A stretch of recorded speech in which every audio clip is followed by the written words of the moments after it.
All right, step by step, inch by inch, here we are. Mind by mind, heart by heart. We begin the process.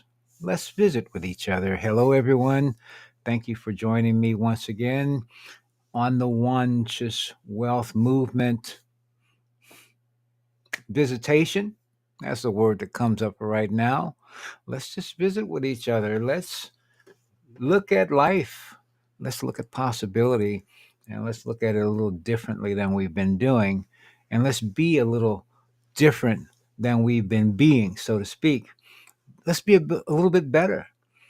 No judgment over how we've been, but can we be better than we've been? Can we imagine better than we have imagined? I Well, frankly, I know the answer to the question for me, and ultimately, each must answer the question for themselves.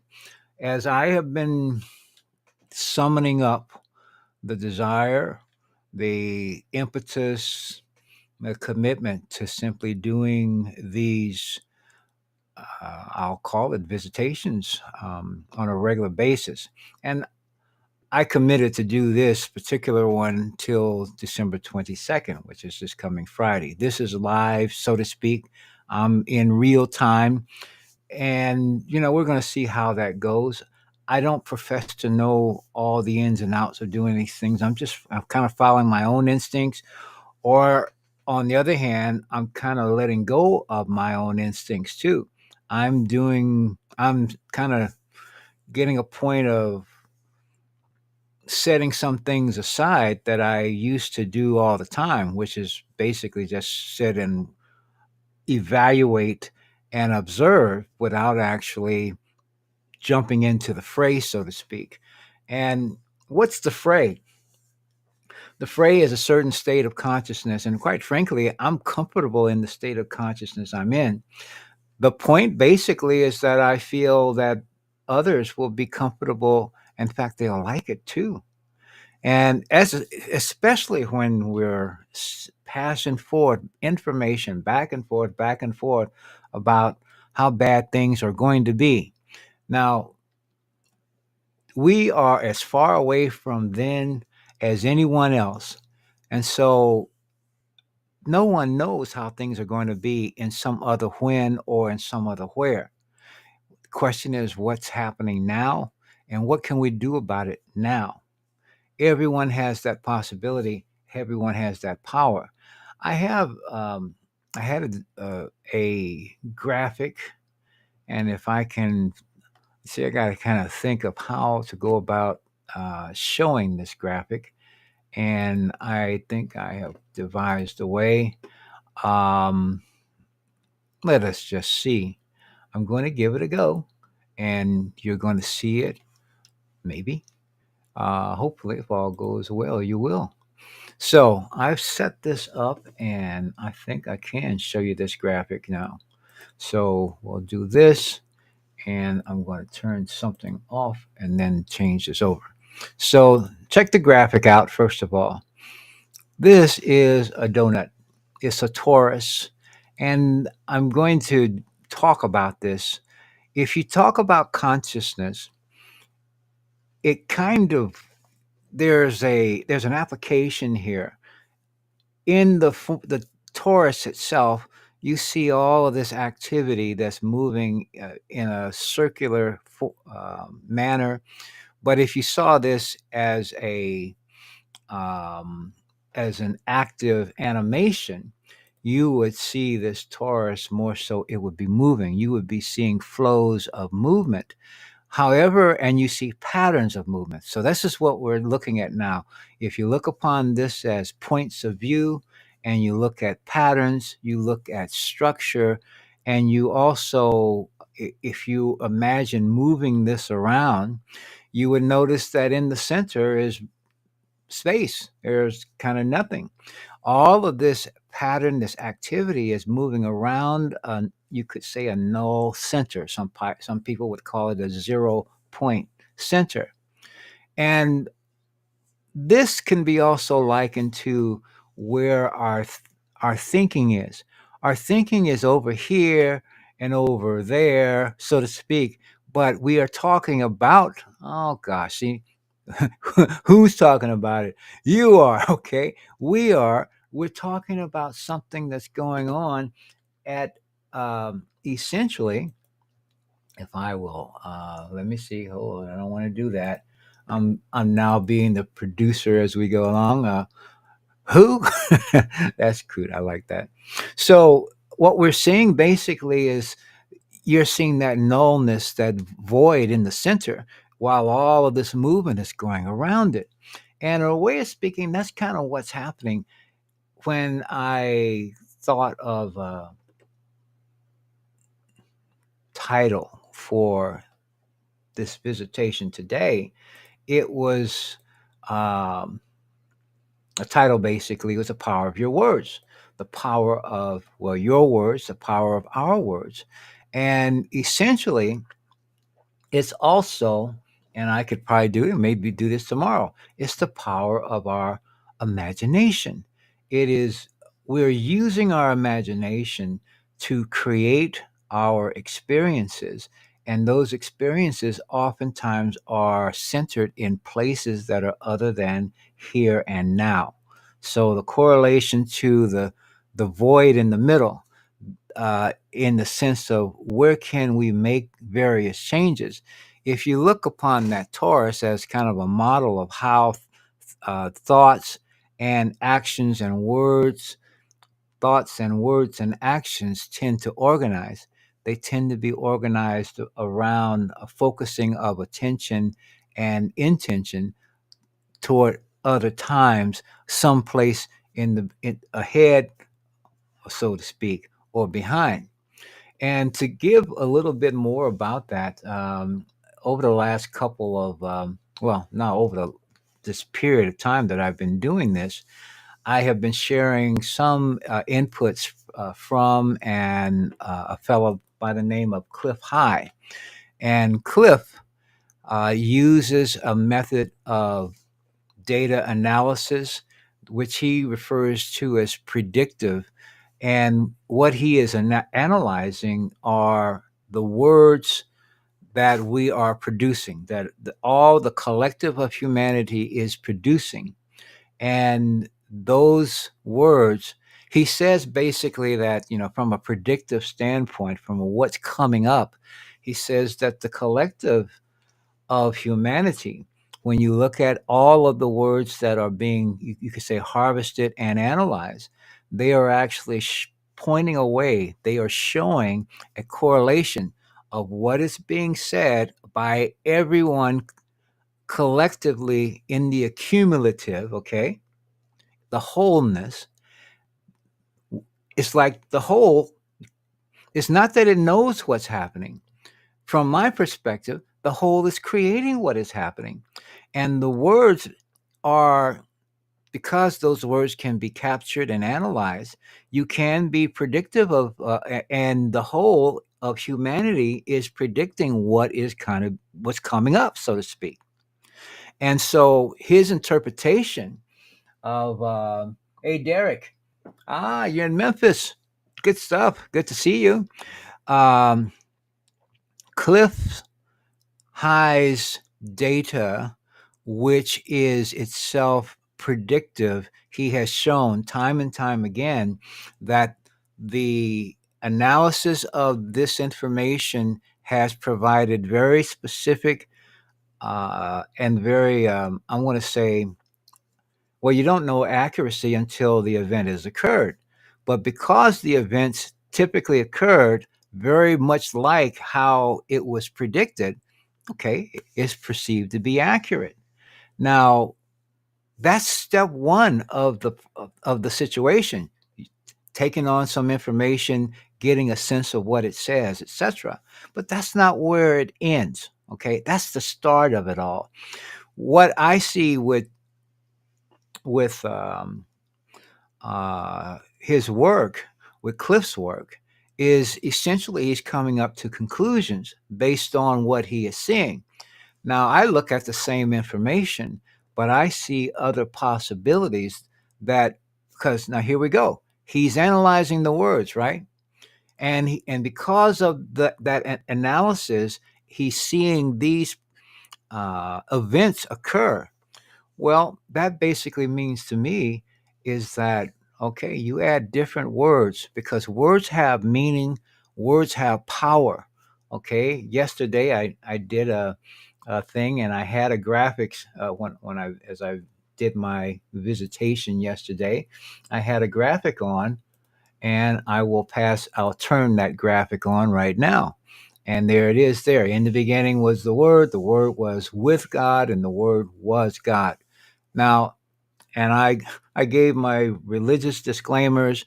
This is not a religious, uh, nothing against anyone's religion, but it is not religion or religious take or bias that prompts me to use these words or to respect and bring these words to your attention, because ultimately we are word people, okay? Because we are thought people, we are thought beings, and we are word beings. And see, here's the deal: we have the power to actually alter these words. I can turn these words off, and if someone was not of a mind to think along these lines, then by my turning them off, oops, let me go here. By my turning them off, it may very much not even it may not come to their mind. It may not occur to them that words have such power. And as such, humans who have the ability not only to form them, to give meaning to them, but also to change their meaning, humans have that ability. And we have typically not acknowledged that ability within ourselves. And so while I started this series, if you will, I'm calling it a Onescious wealth movement, because I want to talk about different outcomes than what I'm hearing. But before I could deal with and go into, well, I can't say before, I have talked about these things for some time, for the past year, on and off. And I found that not many people were moved, so to speak, to actually join, because it is something new and it is based on a principle that is not common, that is not well practiced today, at least. But I would say that this is the new, this is the way, this is the doorway by which we can create different outcomes than most people are imagining right now. And so, for example, just to talk about Cliff for a bit, he talks about problems. And let's talk about predictive. The predictions that Cliff or his data is showing, based on the words that humanity is using, humanity as a whole are using. He's saying that the what's coming up are, for example, the introduction of what they call UAPs, unidentified aerial phenomenon, okay, formerly known as UFOs. However, let me back up before I do the however. The predictions are that this will be a problematic time. This will be um, it won't be a happy time, so to speak, at least for a while. And because there's a whole bunch of speculation over what these UAPs, and more so, more specifically, more honestly, the beings who are running them, who design them, who who operate them, the intelligences, not the artificial ones, the intelligences that are present.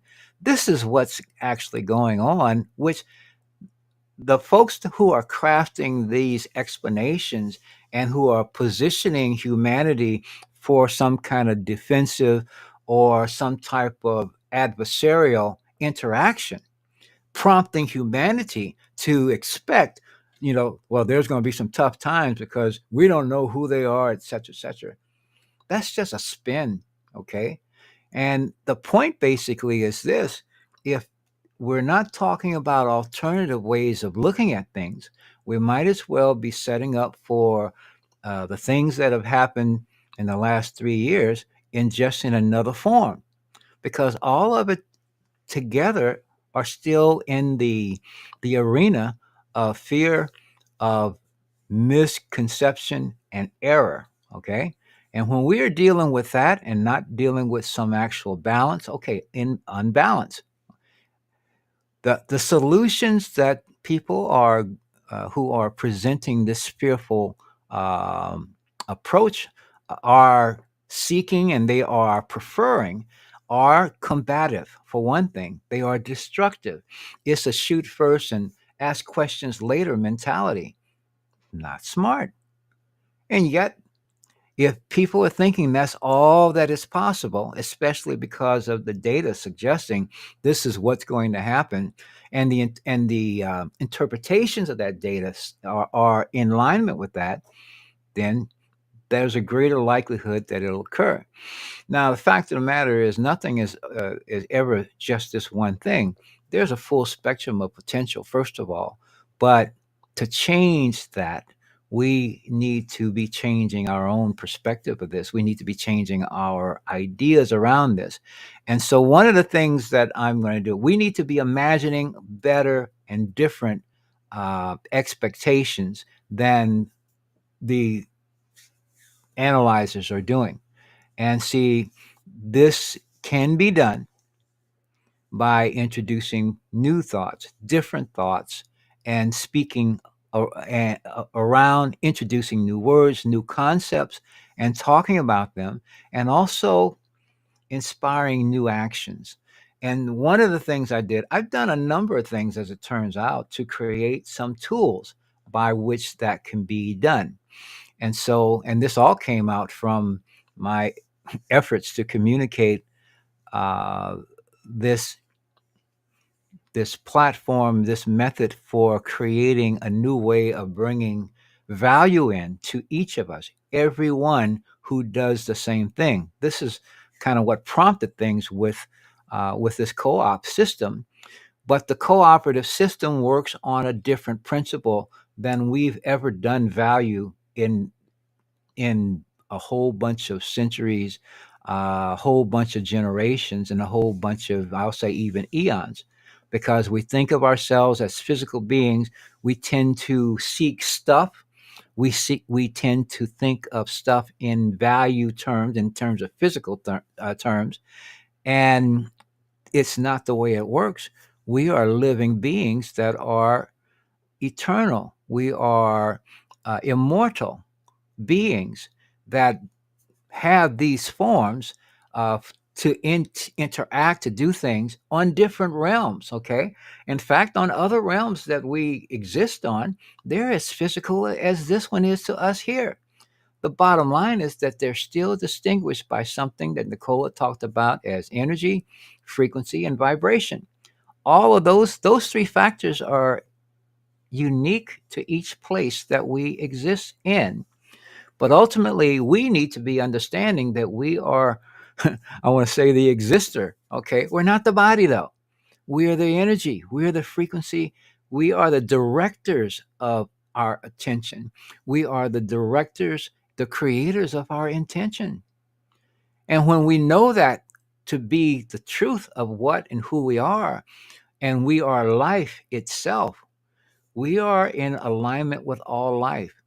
You may or may not know it, but some scientists have said, when they've done this you know study and analysis, and they say that there are more microbiological life forms inside a human body than there are human cells. Okay, that's a statement. You can check it out and see if it is corroborated in some of your research. But ultimately, we have saying more microbiology inside our bodies than there are actual cells that are native to the body. Now, what does that mean? It means first of all, it's life. Those That microbiology is life, just like you and I are life. They're really, really small, they're really, really tiny and stuff like that, but they are life and they are intelligent. Okay. And we are creating an environment in which they exist, they move, and they have their being. They have it within us. And that's not a bad thing. They actually have purposes. purposes, not porpoises. They have a purpose, each one. And what they are capable of doing is dependent on our choices and our actions, especially with respect to what respect we give one to ourselves and to each other. It creates the environment that we create for them to live in is their health, their existence depends on what we do to create an optimal condition for them. This is a relationship that our society generally doesn't know anything about. And I'm saying that with some, I'm going to say some certainty. Simply just look at our behavior, look at our habits. We have this impact on the life inside our bodies, not realizing that they have purpose, they have task, if you will. And I'm not saying from a slavish standpoint. I'm saying it basically from a function standpoint. They serve as engineers, they serve as repair, they do all kinds of things inside the ecology, the ecological system that is in here. And they are also impacted by the state of the waters that we allow in as well. There's so many things, but more and mostly they are impacted by the thoughts that we generate, oftentimes based on our interaction with each other. Okay. And a lot of the thoughts that we are passing from us to us, on our level, are basically full of errors and misconceptions that we are acting as though they're gospel. So until we start realizing what is true, what is beneficial in actuality, as opposed to what someone is telling us, especially when that someone's uh, ability to continue making a buck is dependent on them telling this particular story, irrespective of the truth. You got to get to a place where we activate our own BS meters. Anything I tell you, I've done my homework as best I can. So I'm giving you information, especially it's going to be pretty much off the regular narrative. But ultimately, the narratives that we've become accustomed to has helped, and following has gotten us where we are. So, and if the words are as powerful as uh, as these statements are suggesting that they are, then we need to be looking at changing our words. So, with that in mind, I'm going to share something. I've talked. I really haven't talked much about this, but one of the things I did as I over the past year, I created a way to help people to kind of see for themselves, or at least create a gauge by which they can put some weight to how they are thinking, or even some weight to the ideas that are being presented to them. Because right now we just look at on the exterior. Well, this person is, I remember Walter Cronkite years and years ago, who is this respected reporter. I mean, we just kind of put our warm and fuzzies into that particular person or whomever it is, and then we just don't think for ourselves. Okay. And we're used to doing that. We find and look for someone that we can put the warm and fuzzies behind. And these, many of them are simply wanting you to follow them. So buy their book and whatever they tell you. But you don't know what they don't know. And oftentimes, well, they don't know what they don't know. That's even more important. Okay. And so we really need to start knowing things for ourselves. It's not enough to believe. So one of the things that I did is I created something called the map. Well, it's called right now the map of consciousness. And I gave it that name actually after creating it. So we're going to take a look at the map of consciousness. Yeah, there it is there. And then I'll come in and get a better look at it. So this is called the map of consciousness. Uh, and maybe what I can do here, some other things I can do to make it a little bit Here we go. Uh, so, what is it? Map of consciousness. Curate yourself. You know what curation typically is where people have looked up and done some vetting. It may be a museum curator, it may be someone who has curated a music library or something like that. They've sifted through this, they've sifted through that, and this is that curator's best recommendations, so to speak, for people. They want to save folks time and energy. We're so busy. But tend to listen to the information that people have given us, and they've curated that information.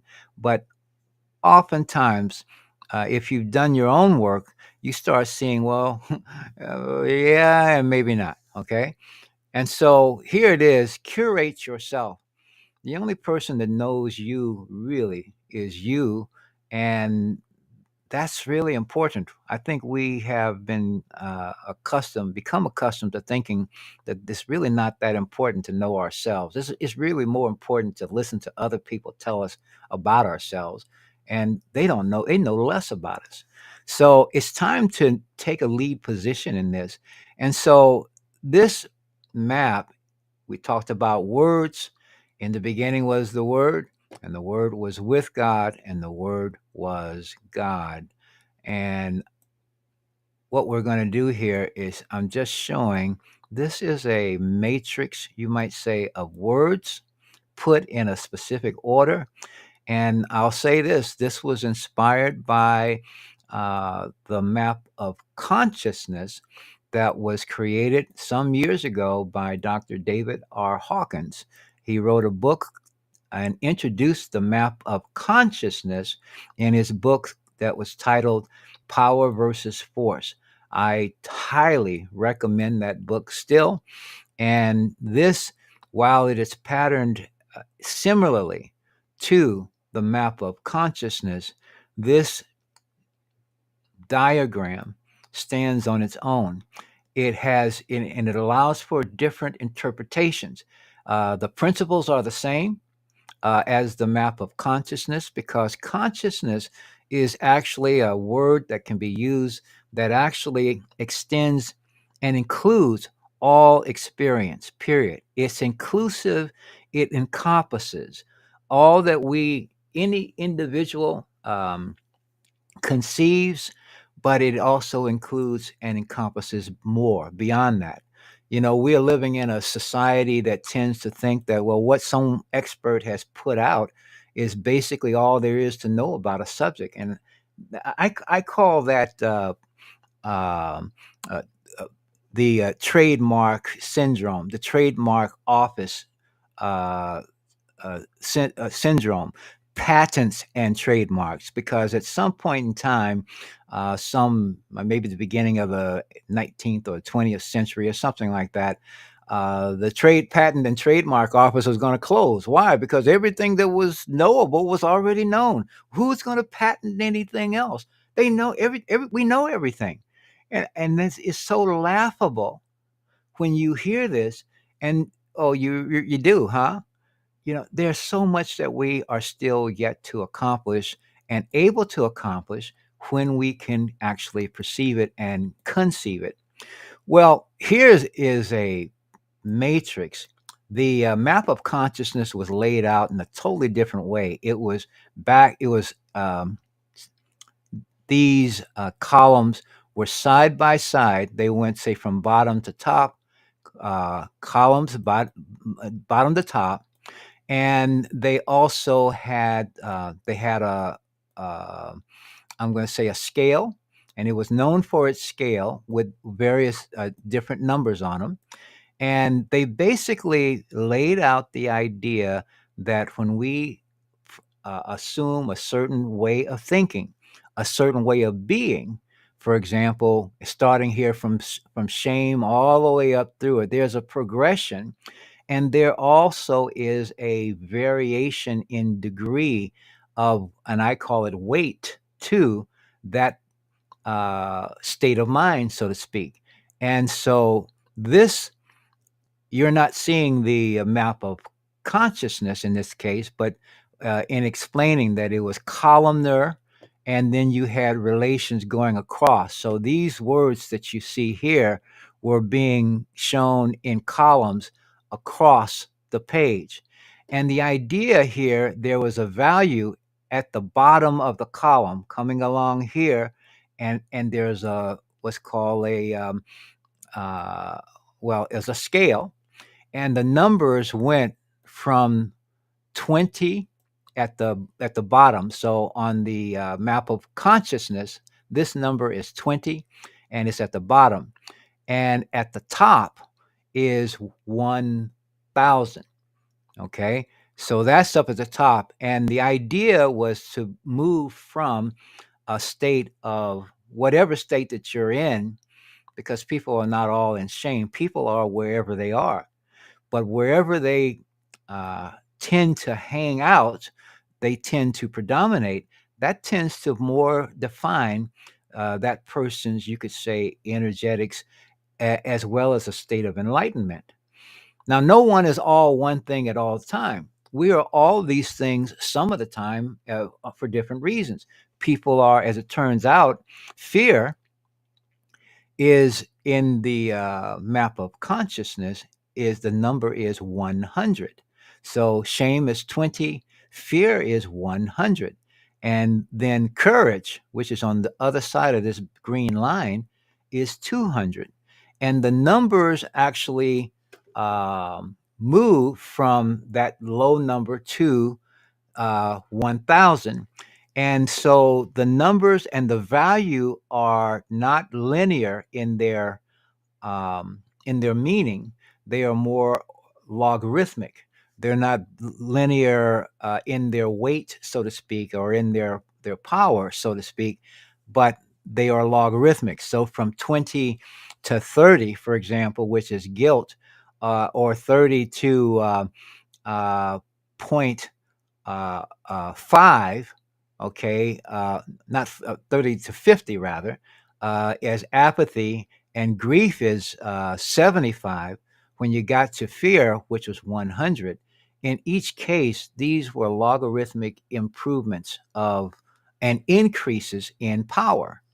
As and excuse me, the the fact or the idea and the concept that Dr. Hawkins was laying out was that there's also a qualitative difference in what position, what way people are habituating. So from that shame to pride, which is still all below courage, this was the area what's referred to as the force. And force has its own way of doing things. This is actually more so, you could say, the destructive. This is also more the entropic, so to speak, properties. If we're talking about energy, it has less structure to it. It has less coherence to it, and this is more destructive. To be in fact, we talk about life and death, and you're talking about shame being just one step from what we would know as not death, but leaving the playing field, uh, perhaps with 1 foot on a banana peel. So people are just about out. But you see the qualities. These are all simply words, but these words have some meaning. Here's the entropy distortion aspect to it. These are all added. These are not on, some of these are on the map of consciousness, but they're not in the map of consciousness. The thing about it, though, is that when you cross this green line, on either one, you're moving into what's called the realm of power. This below here is the realm and area of force, and this is also degradation and decline. If you want to change things, you need to be in the world and the realm of not force, but power. And the doorway to the realm of power is courage. Now, the I am, which you see here in the middle, is only in the map of consciousness. And essentially, any idea that you attach I am to, that you give credibility to, etc. If you're and you feel this or feel that appears real, whether it is or is not, the reality of anything is a function of you and me deciding that it is so for us. And so when you place I am and associate the word I am with anything, it is, but it is because we are imagining it to be it, so to speak. And we put ourselves in harmonic resonance with it, even if it's fear, even if it's desire, even if it's pride, if even if it's any of these words at all, this is what we do. The point basically with the map of consciousness, it acknowledges and it connects each of us with everything, with everyone. And then now when we look at this map, and the other thing is this, the coherence factor I have here as a luminosity and the oneness factor, the oneness index of this. And so I changed the scale itself, whereas it was from 20 to 1000 and it is that way because the map of consciousness still exists. In the map of consciousness, this is 0.02 to 1. And ultimately, the one is the knowing of our connectedness with everything, with everyone, and that includes connectedness with our self, with our source. We are included in all of this interconnectedness, and the more we are at one with that, the less we are going to be in this realm of force. First of all, with all of its entropic qualities, we move and encourage. And here's the deal. Let me even say this. This is where we start. This is who we are all the time. It's not who we think we are all the time. It's not necessarily who and how we behave all the time, but it is always who and what we are. And this goes back to talking about Cliff High and his work and the predictive nature of things. The fact that it is predictive, the data that he shows based on analyzing words, and the words are simply reflections and products of how people think, then this is also showing the creative, and I'm talking about the creative power of humanity, not as well, it includes individuals, and I'll get back to this, but ultimately, anyone, everyone can become aware of their oneness with all. And then they can also start exercising the properties of their powerful and their power aspect. Because if I'm afraid of this or that or the other, and a lot of people are afraid of not having enough, people are afraid of death. They don't want war, but they're used to believing that war is inevitable and can't be done. If we're in that mindset, then okay, but I tell you, the mindset is something that we can change. And the point is, you don't need anyone else's permission to do it. The thing is, it would help to put things in perspective. And that's essentially what I have done. That's the purpose of the map of consciousness, to set a tone, to give anyone a way to start assessing how they feel about certain things. Because if you're sitting around and you're feeling cool and this that, and the other, everything is working out just fine, and boom, here comes a news flash, a news bulletin, and all of a sudden this thing has come up and this that and the other, and all of a sudden you go from feeling in a nice groove and everything to being holy, go to a holy, I'll say it, a holy shit moment, so to speak. Well, what changed? What really changed? If you didn't have the TV on or something like that at that point in time, would your world, would your reality have actually changed? I suggest that it would not have. Okay. And ultimately, as more people not only begin to know themselves and to take, or I'll say, reclaim ownership, reclaim stewardship of their own consciousness, then this is what can this is what for example, if we decide to make this our area of consciousness and of dominance, of focus of our own consciousness, of our own thinking, this is what we do. This will change our life, because our words, our actions, that are in alignment with this way of being will actually change the words and actions, the thoughts that we are putting out. They would also go into this collective matrix, and this will change it all. Okay. It's going to only change through us. It's not going to change through some other outside thing, but it will impact how we relate to some other things that may or may not appear to be to our benefit. You have to realize that our benefits come from source. They always do, they always will, they always have. And guess what? We are the source of these and the facilitators of these thoughts and these concepts. And most people, I'm just going to say, are being influenced and are channels for this outer ring, which is the least authentic of who they are and what they are. One thing, I used that word authentic and it triggered something else, and it triggered a video that I'm thinking about, but I'm not going to share right now. I'll do it tomorrow. But it had to do with, and I don't need to continue showing this at this point in time, it had to do with a test that was um, developed, and it's called the Spain something. And the Spain was not SPAIN as in the country. It was Spain as SPANE. And that particular test had something to do with showing the energetics of an individual, positive and negative. And I think the P stood for positive, and the N stood for negative. And uh,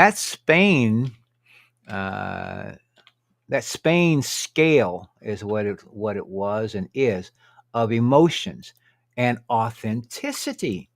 That's one of the things that really just, whoa. It turns out that okay, now what is going on? Spain scale of, okay, resume browsing. No, go to the page.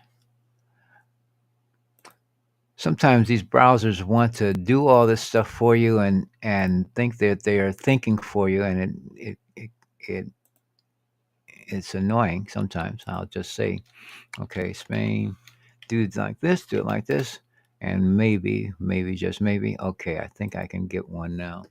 So if I go back here for the scale of positive and negative experience. So that's what it's called. And what it basically does, though, and what their data, what their methods indicated, was that there are there is a powerful part of who we are. And as it turns out, there's this guy who's talking to a whole bunch of people. He's got the remote mic on his thing, and he's telling people how many people think that there's this, that, and the other. And that's what I'll find out. I'll let him do it. But he also said something about love, because people think the power of love and everything else. And he said that it turned out that love wasn't the most powerful thing. It turned out that, and it was a totally unexpected word. The word was the most powerful is authenticity. And so, but how do you get to authenticity? I'll tell you this: you go through love. If you don't go through love, you don't get to authenticity whatsoever. And see, that's when you get back to the map of consciousness, because I only learned about the Spain this information just a week ago. I created the map of consciousness this time last year. It didn't even have the name consciousness yet, but I thought about that map of consciousness, and I started to see it in in a circle, as opposed to a tabular, the way it is, way the map of consciousness is. And then once I created that, I started seeing more things and more relationships which are not evident with the tabular, with the map of consciousness. And then then the scale. Once I changed that scale to change it from going to enlightenment, which means this to one person, something else, the idea of enlightenment means whatever it means to the person who's even thinking about it. And they oftentimes are thinking that they are not it. We're figuring we're not enlightened. We probably can't be. It'll take thousands of years. Again, remember the words: whatever you say is. I love the fact that I listened to and I was influenced by the work of Walter Russell some years ago. I read a whole bunch of his stuff, listened to his words. But one of the concepts of Walter Russell, he said, genius is within everyone. All life is intelligent, and genius is something we have literally been convinced is not us unless we've jumped through some hoops of something called a school of higher education, and we've got a brownie points and we've been graded and everything else. And what has it gotten us? I mean, you get to a place where you question yourself, you question your abilities throughout your life. I didn't graduate from my college I went to, but I bought the stories that that was the way to quote unquote success. And then I dropped out of school. So I didn't get the degree. I didn't get all of the stuff that we have associated with matriculating through that. And you start listening to and looking at what people at these schools of apparently higher education, the colleges and universities, we've given them and given them so much respect. But what are they doing? What are they demonstrating to us? They don't know. No ethics. You look in sports and stuff, and here the Pac-10 has broken up all the years and years and years of history and everything else. Their commitment is not to education. Their commitment is to what? Making money. The point that someone could offer the people that run these schools some money uh, for um, for viewership and for audience to the point that they put uh, their actual traditions and histories aside, and also their standards as far as what they are, what's important to them. And you go to a Big Ten that has what 15 or 20 different colleges in it. You go to places where someone has just offered something. There's no um, there's no loyalty. There's actually no ability to discern what's a benefit and what's not. You got the president of these other schools, I believe Ivy League schools that are trying to explain away their total lack of connection to reality, to the point that even when someone is suggesting easily harmful, inadvisable behavior, they are trying to couch it in such a way to not actually convey that, because they don't want to have their misconceptions analyzed correctly and have people respond. But then you got the kids, the young adults or whatever, who have gone through these schools. They become dissatisfied. They are money focused. They're not focused on integrity. They're not focused on equality. They are believing that inequality exists, but it's all determined by the stuff you got or the access. They want to come into a job situation and do things the way they want to do it, and they have no creative ability. They have no initiative practices. They have no ability to move through problems to get to true solutions. They have a one to act on problems that someone has told them that they have. They can't analyze things themselves, and they don't have the courage or the conviction to actually go through the trial. And I'm saying not everyone. If it don't apply to someone, don't use it. But you see, on the whole, This is the degradation of a society. This is a society that is not working. This is in entropy. This is a society that is breaking down. And so, what basically is, because it's not functioning as such, you, in all of the stuff that I talked about, not to mention the fiscal irresponsibility, they want everyone to be, to have everything, have your accountants and have all things correct. But what do? They take all of that stuff and send it to them. And these are people who do it. It's not government. These are people who are in positions of trust who are actually don't care anything about it because you look at their behaviors, look at the results, and they're sending funds here, they're sending funds here, there.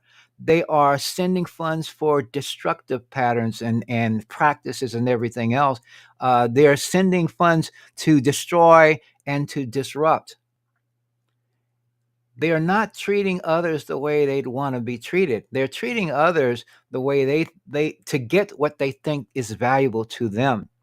They're doing this to get what they want. The things that they're looking for are not of the benefit of the American people. And we're not fixing, they're sending billions and billions and trillions to destructive activities. And what do the American people do? Maybe they're complaining about it, but they're not calling them out. They're not saying, good, guess what? We see what you're doing. We do not approve of it. Excuse me, it's got to stop. We've given up, to the extent that we have, the meaning of the word no. In order to do that, you've got to look within yourself and find your no. And your no is right in the middle of your knowing yourself. KNOW has your NO right in there. When you know yourself, you start finding your no. NO. Okay. You also start finding something else that is right there. And that's your now, your NOW. It's all within that same word. Gee, this is kind of cool. I should be recording this. So these are things that we need to get in touch with now. We need to incorporate them. We need to embrace them. That's my take on it. You don't have to. That's called free will. You can continue doing just what you've been doing, and that's fine as well. Well, it's really not, but it doesn't impact me in that sense. The salient thing of all of these is that you don't die, you live. When we're done with this form, we withdraw our energy and we're on a different level plane that we still exist on. And the evidence of all of that does exist. It can be found when you look for it and when you process it for yourself. I talked about the book that I wrote. I am my body, not. I don't even promote my own books sometimes. Like getting into talking about the idea, but the idea is there for us to embrace, and because when we change and we connect with this fundamental truth, then you start looking at the Bible again, where they talk about, well, thou shalt not kill. You don't need a commandment that you shouldn't kill. It ain't smart to try. All right. That's the point of this. You don't need to be commanded. It's wrong to kill. Some people think that, well, the Bible says this, that, and the other. It's common sense when you know enough about yourself. You treat others the way you want to be treated. And as I've said now in the platinum rule, you treat yourself the way you want others to treat you.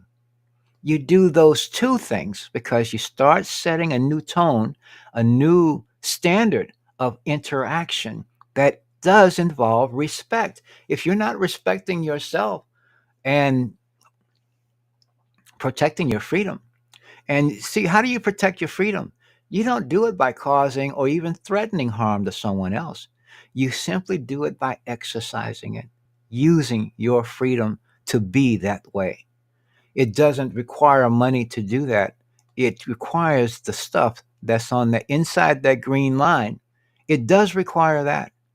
And so that is a lot of the distortion that we are living around and within this field of distorted incorrect thinking. That is what causes our aging. It causes many things that we think right now have to do that we're just pursuing money is the remediation. It's the way to remediation. Succeeding at getting money unto itself is not the solution, and it's nothing wrong with money. The point basically is using and making that our goals in the absence of the things that are really, really meaningful and that causes the changes that we really want.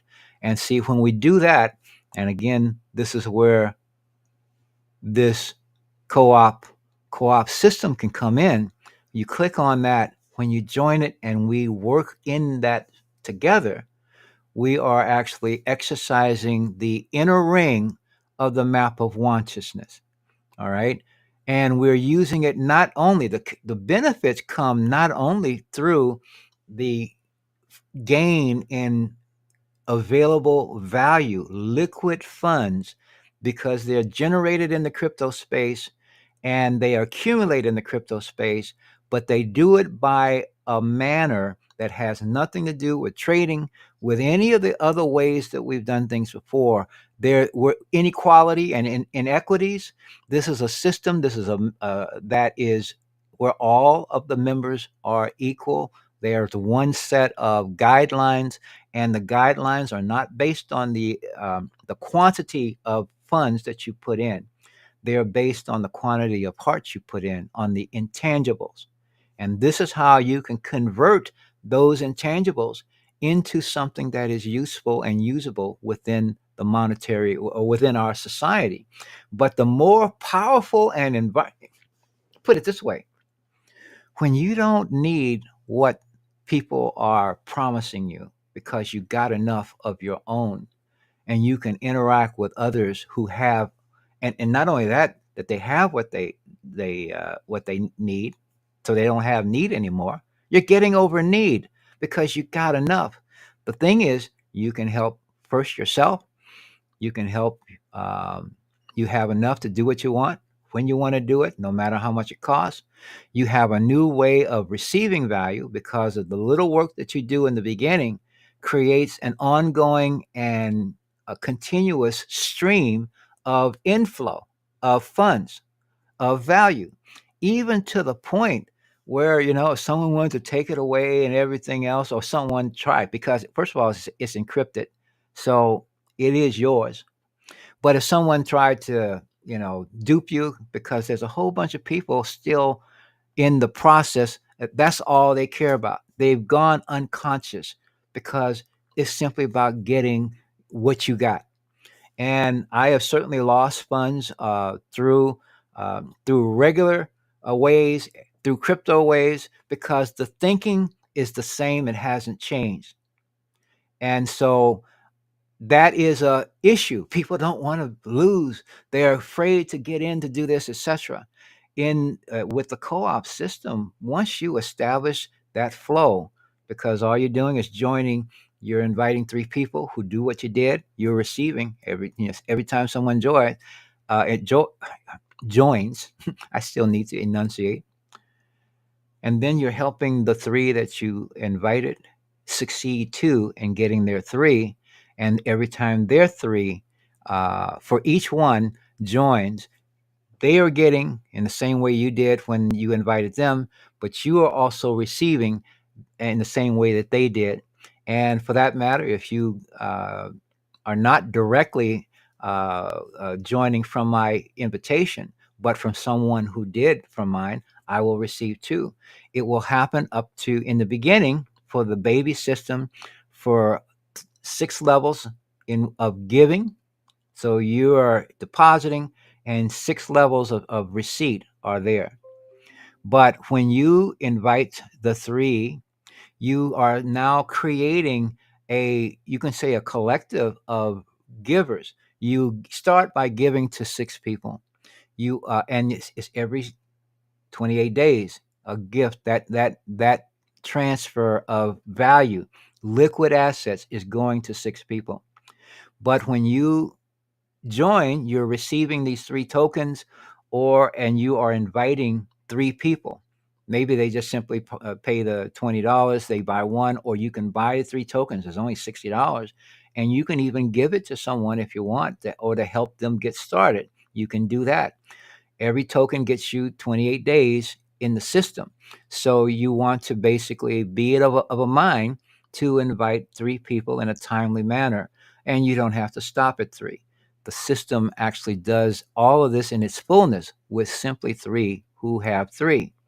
So what happens is, what you do is that when your 3 are started, now they're inviting 3 people, and every time someone has joined, they receive, then you receive, and then after that, that next group of 9, they are inviting 3 people, so it's 27 more, and then that 9 receive, then the 3 receive, then you receive, then I'm still in your 6, I'm getting something too, but the process happens, and it is limited to a small group essentially, but every time those 27 go out, now the process continues. It's now because there's now 81, and all of it is accumulative to the point of 6 levels. You got 6 levels of giving to 6 individuals, but you got 6 tiers of receipt, starting with 3, then 9, then 27, then 81, then 243, then 729. All inclusive, that means 1,092 people. When that pool matures, that will be sending to your wallet. Okay. And when it happens for me, it's the same thing. If it happens for you and I haven't gotten there, well, then it happens for you. It will happen for me when I get there. And so what we want to do is we start seeing how this is working. And as you can imagine, when there's 1,092 that are connected, you're getting micropayments from each one. From 729 people, you're going to be getting X amount of value every 28 days. But as you can see, your balance will be more than $20. You'll be getting thousands by that time. And the fact that the system only requires that you maintain the minimum in order to allow for conductivity to maintain for the connectivity. This system mimics nature. I don't know, to the extent, I've never heard the developer actually explain it this way, but it mimics nature and the principles of the universe in beautiful ways. So this is the thing, and this is how this platform works. Excuse me, you get it all, huh? This is how the platform works, but ultimately, it's how our consciousness works is more important. How we work our consciousness is super. And in a way of speaking, you could say that the co-op system works in an environment that mimics and that is free of um, it's like a protective environment because it's free of the other things. It's protective in the sense that it holds your value. It is encrypted. It's for people who are familiar with the term Web 3. It's a Web 3 based system. It has a Ethereum based blockchain for the wallet. It's private, and the funds, everything above that, well, everything in it is yours, but everything above it, you maintain your minimum balances to maintain the conductivity of flow. If you don't have enough to give to the person as you normally would, then the system, you won't have enough to receive from the people that you normally would too. Is this a checks and balance? This is a system that functions and can pay off in a ways that compound interest never can. All right. It even spawned a new word. I call it compound effort. Okay. Because this compound effort is coherent thinking, and it's also compound respect. First for yourself and for others. That's the beauty of the golden and platinum rules, because it includes you now. I've all of these years I've heard the golden rule, but you got to respect yourself. How do you establish a foundation of self-respect? You treat yourself the way you want others to treat you. If you won't do this for yourself, if you won't accept this from others, guess what?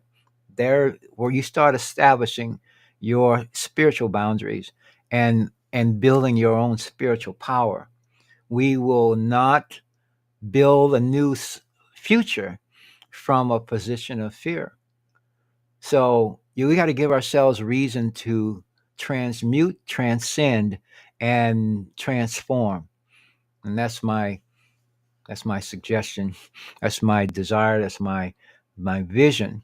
And that's what's meaningful, especially when you start realizing, okay, you are life, you are living. The end of this form does not end you, your existence, or the things that you care about. It doesn't eliminate your hopes. It also doesn't eliminate your fears if you haven't consciously taken steps to ameliorate them yourself. So that's work. And then the other thing, our compatibility with other realms and other places are also a function of our consciousness. We need to prioritize on consciousness, but guess what? We can do both by cooperating, and we can create freedom from the need of whatever it is we presently think we can't do without. I think that's worth doing. So I'm going to check out. I'm going to pause for today. I will be back tomorrow. We'll be doing this till Friday, and I'll be doing more. I'm getting in the habit, okay, which is what I needed to do. So I've kind of given myself an example of what I might do, and I will improve it in production stuff. But ultimately, I need to simply share this from this perspective. So with that, thank you, Derek, as always, and till next time, till tomorrow. Peace, be well, and I love you all. Take care.